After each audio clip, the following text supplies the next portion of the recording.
俺が弱いからいけないんだ。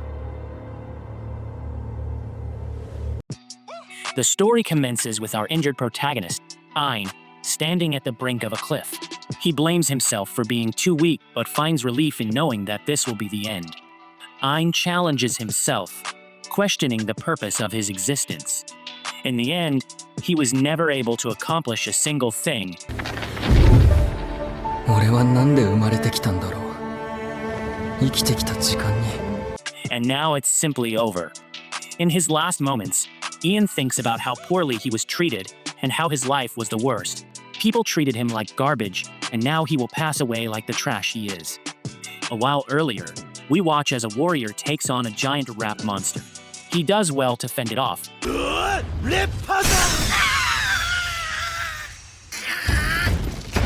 But he gets impatient when his partner takes too long with her incantation.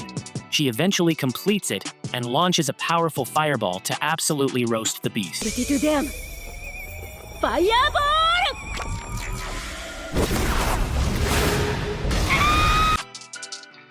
With that done, the warrior calls on the trash picker of their team, and we see that it's Ian.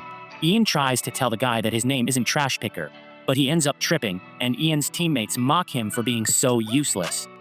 The mage says they should pity him instead because the trash picker isn't a high common class like they are. Instead, he's just low common garbage. Ian apologizes for falling as he blames having to carry everything but Zoe. The warrior tells him to just hurry up and appraise the beast. It turns out that Ian's occupation is the low common appraiser in this world. The goddess of light grants people a jobs at birth, and the goddess of darkness grants them skills.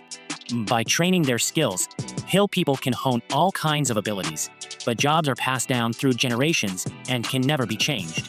Jobs are divided into 3 tiers. The highest tiers for the rare classes, which only contain a very talented few. This includes people like wealthy merchants and military strategists. In the middle is the high common tier, which includes people like his teammates Zoid and Jolene. They are swordsmen, mages, and others who can fight. Lastly, the lowest tier is low common. These people are the peasants and appraisers who are unfit for battle. Jobs are inherited by children usually so they can carry on their parents' trade. However, in Ian's case, he lost his parents very early so he couldn't keep up the family business. Because of this, he decided to become an adventurer. He had dreams of becoming rich, but things never go as planned. Ian uses his appraisal skill and finds that the rat has an F rating for its rarity.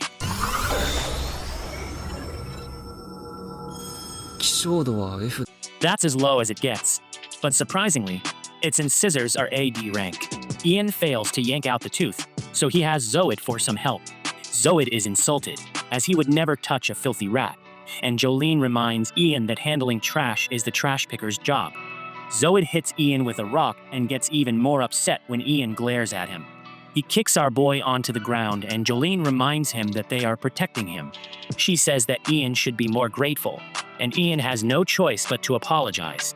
He knows that this world just isn't fair, so he gets back to work. His teammates continue to mock him as he simply does his job, and Jolene is disgusted by what he has to do. モンスターの素材を探して剥ぎ取る。ゴミ漁りくらいだ。 The two can't believe how much of a trash job appraising is, and they can barely watch as Ian must shove his hand into the rat's mouth. Ian can only agree with them because all he is good for is finding and carving materials out of monsters. It's pretty much the equivalent of rifling through trash. Zoid piles on by pointing out that Ian's only part of his party because he didn't want to put disgusting monster parts into his magic bag. The two call him the trash picker boy and tell him to hurry up so they can continue their mission. Ian does as they say because he has no choice but to endure. The only way he can survive in this world is by doing his job and picking through garbage. Moments later, Zoid finds the corpse of a hellhound. To their amazement, Zoid sends the trash picker in to pick for parts, but Ian is hesitant. Gil Dental says that this type of monster should be in this dungeon. Of course, Zoe just tells him to do his job, and the two jerks think about everything they will do with the money. Ian's appraisal reveals that the hellhound's parts have AB rarity, and he starts picking it apart. And Zoe notices that there's another hellhound nearby and excitedly tells Ian to do that one too. Ian is frozen in terror, however, as he's smarter than Zoid, and he notices that something is wrong. The map from the guild says that there should only be a single corridor. Zoe dismisses his concern by saying that the map is simply wrong, but Ian thinks this is a terrible sign and says that they should leave. Zoe disregards Ian's opinion and instructs him to depart independently. He's tired of all the back talk, so he threatens to fire Ian if he doesn't follow them. Zoe says that he won't even pay Ian what he's earned and gives him one last chance to change his mind. Ian is in a terrible position because not many parties will take someone with a worthless job like his. He can only survive by joining Zoid's party, so he has no choice but to comply. Ian is furious, but he knows that life is just not fair. A while later, Zoid is even happier when they find a ton of slain hellhounds. Ian is worried as he wonders what could be defeating these high-level monsters. If they were other adventurers, then they would have collected the items. Zoid isn't interested in using his brain, but Ian is terrified when he points out that several living hellhounds have appeared. The jerks finally realize that they're in serious danger, and Ian determines that the pack must have just been fighting over food.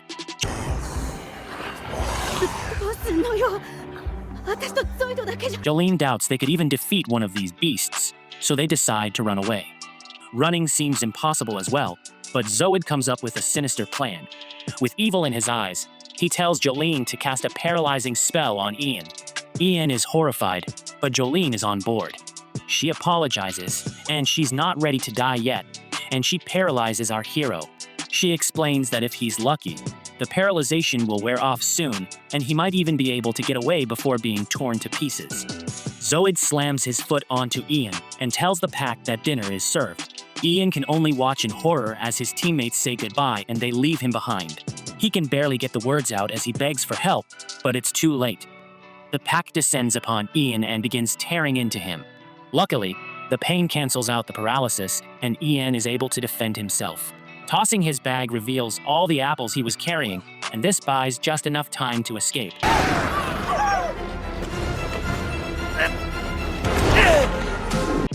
Ian limps away as fast as he can, but he is horrified to find that his treacherous teammates have blocked the exit the traitors trapped him in. But luckily, there's another corridor. Unfortunately, it just leads to a dead end, and the sounds of the hellhounds make it clear that Ian can't turn back either. Going forward means falling off the cliff to his demise, and going backwards means being eaten alive. Ian can only laugh as he is left with a horrible choice to make, and he blames his birth. As a worthless appraiser, he became an adventurer in the hopes of changing his life, but he just ended up being mocked. Ian bowed his head to the mockers, but he still ended up just being abandoned. Ian once again uses his useless appraisal skill, but starts to wonder if it's really to blame. Ian suddenly comes to the realization that he bears the responsibility. He just blamed everything on his job and ran away while placing limits on himself. Unfortunately, it's too late, but Ian has realized that it's all his fault for being so weak. Ian takes the plunge, and we hear what he said at the start. He was treated like garbage, and now he will die like trash. Moments later, we find the unconscious Ian in a strange place as a mysterious woman approaches him. She gives our hero a kiss on the forehead, and he wakes up.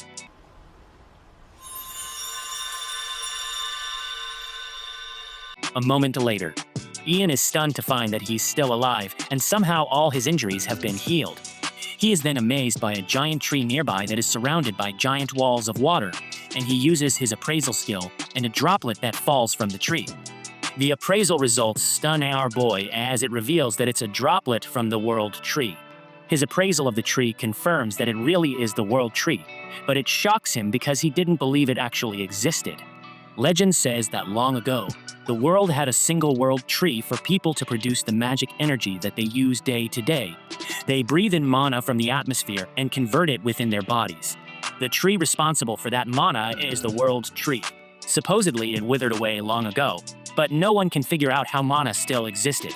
Geniuses assume that other world trees must have existed, but despite exploring every inch above ground, none were ever found. That makes sense because no one would think to look so deep down in a random dungeon. Ian can tell that the tree was what saved his life, so he thanks it, but he hears a voice nearby. Nothing is there, so he just ignores it, and he's surprised that there are no monsters nearby. Ian is left to wonder what his next move will be because he is sure that the traders won't send for help and he has no food. Ian can only move forward, so he thinks the tree one last time. As he leaves, we see that the mysterious girl from before appears, and she's worried about our boy. This is clearly uncharted territory, as none of this was on the guild map.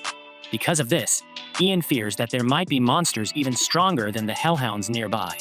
Those hellhounds messed him up pretty good, but Ian gathers himself, as he has no choice but to move forward. His near-death experience has given him a new outlook on life, and he vows to never put limits on himself ever again. Armed with a rock, Ian makes his way through the dungeon, but he is shocked by the lack of monsters. This is, of course, a relief, and all that is left is to find a way out. Unfortunately, the nightmare has just begun as something chops off Ian's ear. The pain is unbearable as he tries to get his ear back, but something slices off his fingers. Ian uses appraisal on the attacker, and he's horrified to find that it's an S-rank gremlin.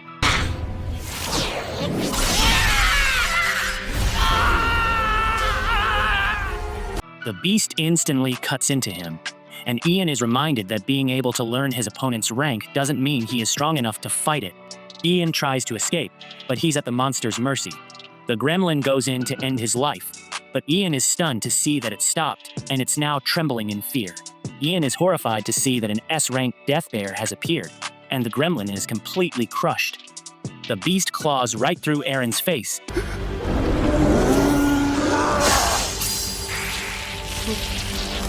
destroying one of his eyes, and the bear begins to crush him. Ian gives up as he prepares for death, but a mysterious boy appears to save him. The child expresses dissatisfaction over a girl imploring him to save Ian, and he cautions our hero not to misunderstand her. Ian loses consciousness, and when he wakes up, we see that his ruined eye has been replaced. He is backed by the World Tree, and is done once again to see that his wounds are healed. Ian sees the mysterious girl for the first time, and he is left speechless by her beauty. He compares her to one of the elves you see in fairy tales, and she gives our hero a smile. Just then, some girls called Ian for not drinking the tea her daughter made for him. She wants him to show his gratitude by drinking the tea. But something was distracting Ian so much that he didn't notice the girl holding a cup. Ian wants to know who they are first, but the mother just forces them to drink her daughter's tea. Ian says it tastes delicious, and he thinks it's cute how the girl's ears move when she's happy about him liking the tea. The protective mother is infuriated by this and warns Ian that she will erase him from this world if he even has bad thoughts. It's about her daughter. It turns out that this little old lady was the one that saved Ian. She had no desire to save a lower life form like Ian, but her daughter named Yuri practically begged her to help. The old bag's name is Ursula, and she demands that Ian be grateful. Yuri says that she didn't really do anything, but Ursula never would have rescued Ian if it wasn't for her. Ursula demands that Ian grovel on his knees for Yuri and show some thanks. So he does. He thanks Yuri, much to her delight. Ursula is furious to see him being so casual by calling her by her first name. Ian can't believe that Ursula is a mother, and she reveals that she's also a guardian of the World Tree. This world has 9 of these trees, and the guardians are in charge of ensuring they live in peace. They stay by them to watch over them and occasionally protect them from outside attacks. Ursula has been living in this place ever since the tree first put down its roots. Ian notices that she's been talking about Yuri, and Ursula reveals that Yuri is actually the World Tree itself. More precisely, she is the will of the World Tree and could be considered the tree spirit. Ian asserts that this elucidates the reason for her beauty. However, Yuri is uncertain how to respond to the compliment. Of course, this makes Ursula rage out again, and she warns Ian to keep his dirty hands off of Yuri. She exclaims that she didn't give him back his eye just to stare at her daughter, but Ian doesn't know what she means. Ian only now remembers getting wrecked by some bear and how his eye got shredded to pieces. Surprisingly, he's all healed up now and there's a liver. Reveals that she healed his wounds using droplets from the World Tree. Unfortunately, the droplets can't restore crushed eyeballs, so the girls did something very gracious for him. They actually used part of the World Tree itself to make Ian an artificial eye. Some would call it a prosthetic spirit eye. Of course, Yuri requested this herself as she asked Ursula to use her powers so Ian could see again. Ian can't understand why Yuri wanted to help him so much, so she explains that it was because he thanked her when they first met. Ursula explains that it's very rare for someone to fall in this abyss, but when they do, Yuri always saves them. However, not a single one has ever shown any gratitude. Actually, it's pretty much the opposite. After they find out that she is the World Tree, Most of the ungrateful adventurers begin tearing off leaves and branches to take for themselves. This is why a simple thank you from me made her so happy. Ian thanks her once again, and this makes Yuri go crazy. Ursula says that they are done with saving Ian so he can get lost now, but Yuri's worried. It's really dangerous in the abyss, and she fears that Ian might die. Of course, the tiny old lady couldn't care less, but Yuri wonders if there's something they can do. Ursula reminds her that her oath as a guardian only allows her to stray a certain distance from Yuri. This makes it impossible for her to escort Ian back out. Unfortunately, teleportation magic doesn't work in this dungeon either. Gary begins to cry from the hopelessness, but Ursula can't stand to see her so sad. She realizes just how much her daughter cares for this boy, so she fights her own hate for him and comes up with a solution. She points right at our boy and declares that she will train him herself. She will make him strong enough to leave this place on his own. Ian is shocked to hear that he will actually be able to leave this place alive, and he thinks of the ladies again. Ursula angrily explains that he will be getting personal training from the most powerful mage, so she will not accept anything other than his best effort. Ian refuses to waste this opportunity and vows to do his best. As they head out, Ian wonders if Ursula is just planning to throw him right into battle. Ursula doesn't alleviate his worries, explaining that a leisurely start with theoretical study will take an eternity, and Ian will be an elderly man by the time he graduates. There is no time to waste, as Ursula wants to make him strong as fast as possible. They come to a stop as she tells him to look at something, but he just sees darkness.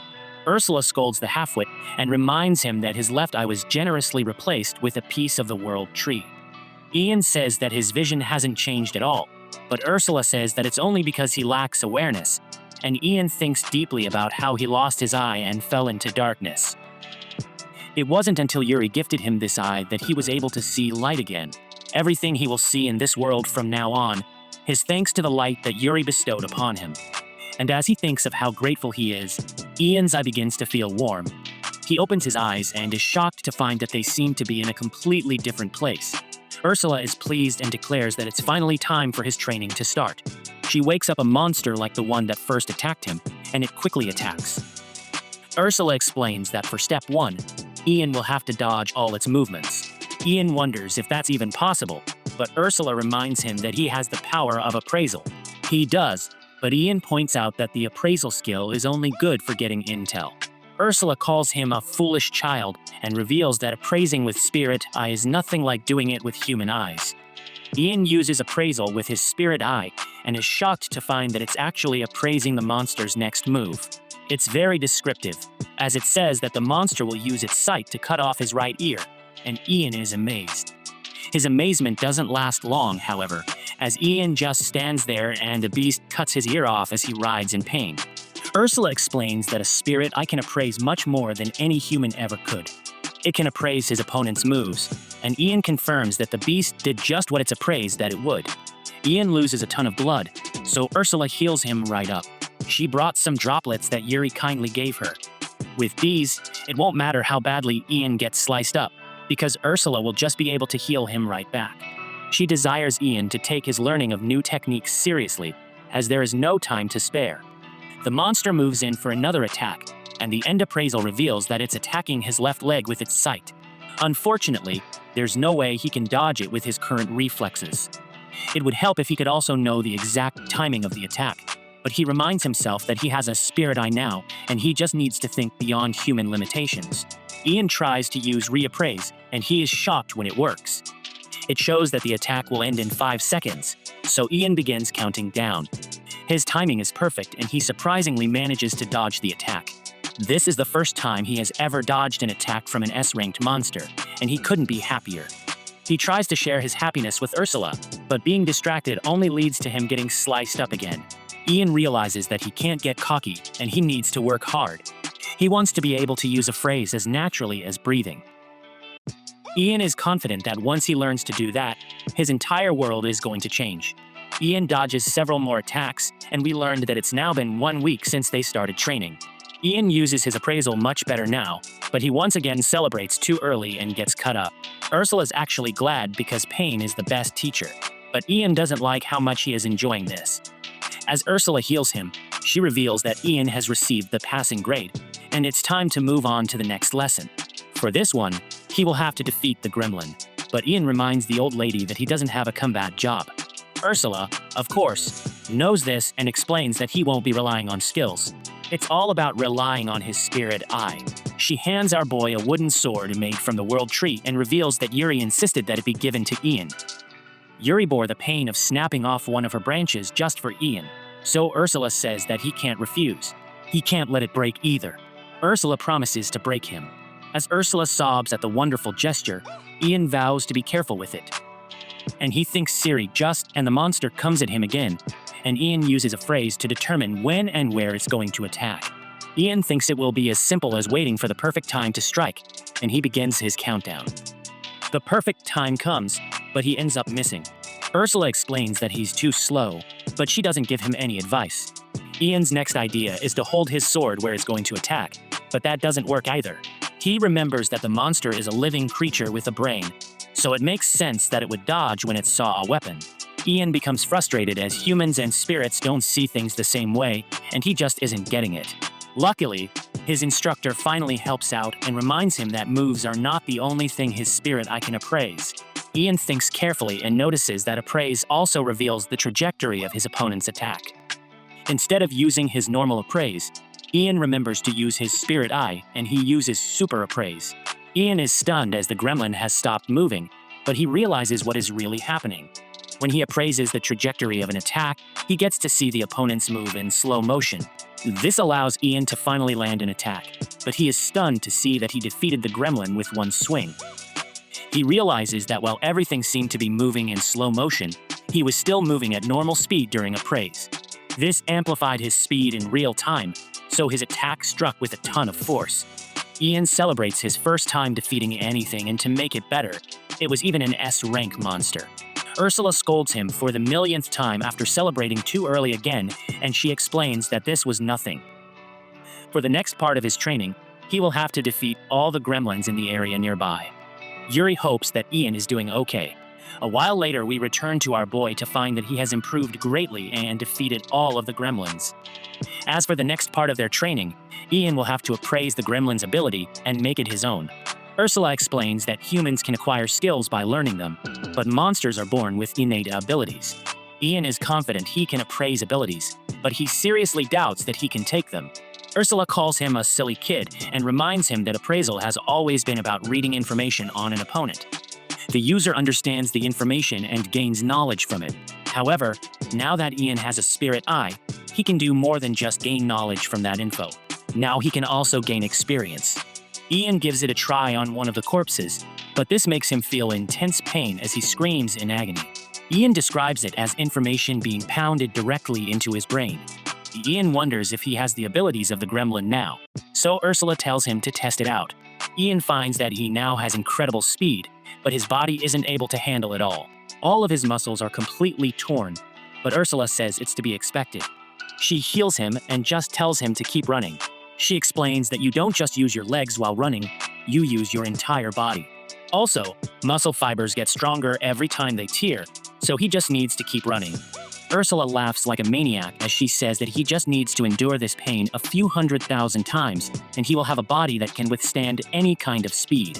Eventually, after days of running, Ian's muscle fibers stopped tearing, and he was able to build a strong and flexible physique. Ian's voice seems to deepen as he's much more confident now, and he thinks he might be ready to take down a death bear. Ursula reminds him not to get too full of himself, as there is still a long way to go. Ian gets pretty down on himself, but Ursula decides to help him out even more. She really hates to do it, but she will now let Ian appraise her ability. He wonders what it is, so she gives him a demonstration. She wonders if he appraised it in time, but Ursula didn't even give him a warning. Ursula explains that what she just used was called a discard incantation. It's an ability that allows a person to use magic just by thinking it. This means they can use it without using an incantation like everyone else has to. It's pretty incredible. So Ursula tells him to just hurry up and appraise the discard incantation and fireball. She does it again, but this time Ian appraises it. He feels immense pain again, and his body bursts into flames. After a quick heal, Ian tries again but only manages to get the discard incantation. After 5 days of training with these abilities, it was clear that it would not be easy. Ian doesn't have a magic-oriented job, so his magical capacity is low and he would collapse immediately. When he was out of magical power, Yuri would use a droplet from the world tree on him. The droplets are amazing as they don't just replenish magical powers. They also increase a person's total magic capacity. The only requirement is that they have to be consumed and the person is completely out of magic, otherwise, the magic benefits don't work. Because of this, Ian had to keep fully depleting his magical power. However, after a month of this, Ian isn't just able to shoot 1,000 fireballs at once, he can also cast mid-level magic. The abilities he copied from the Gremlin and Ursula, his tirelessly trained physique, and his increased magic capacity, not to mention his spirit eyes, super appraised. All this makes him believe that he's now capable enough for the next challenge. Ursula agrees and declares that it's time for Ian's revenge match. They go to find the Death Bear, but Ursula wonders why Ian is so nervous now. Ursula says that while Ian's still pretty weak, he is much stronger now than he was before. It's actually irritating to her how he was able to pick things up much faster than she expected. As long as Ian puts his training to use, she is sure that Ian will win. Ian is glad to see that even she can be nice, but she just rushes him into battle. Ian realizes that he's not his old self anymore, and he regains his confidence. Ian challenges the Death Bear head-on and starts off with his barrage of fireballs.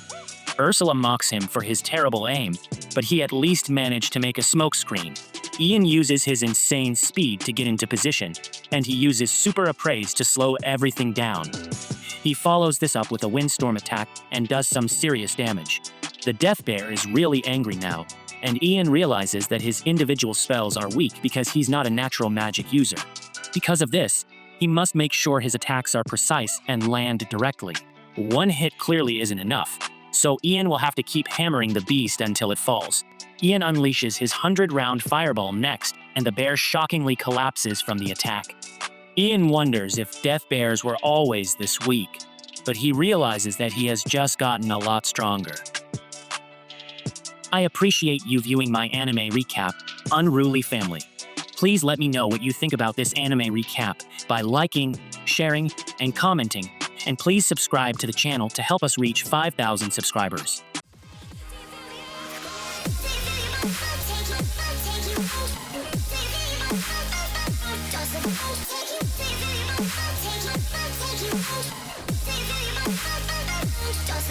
Take you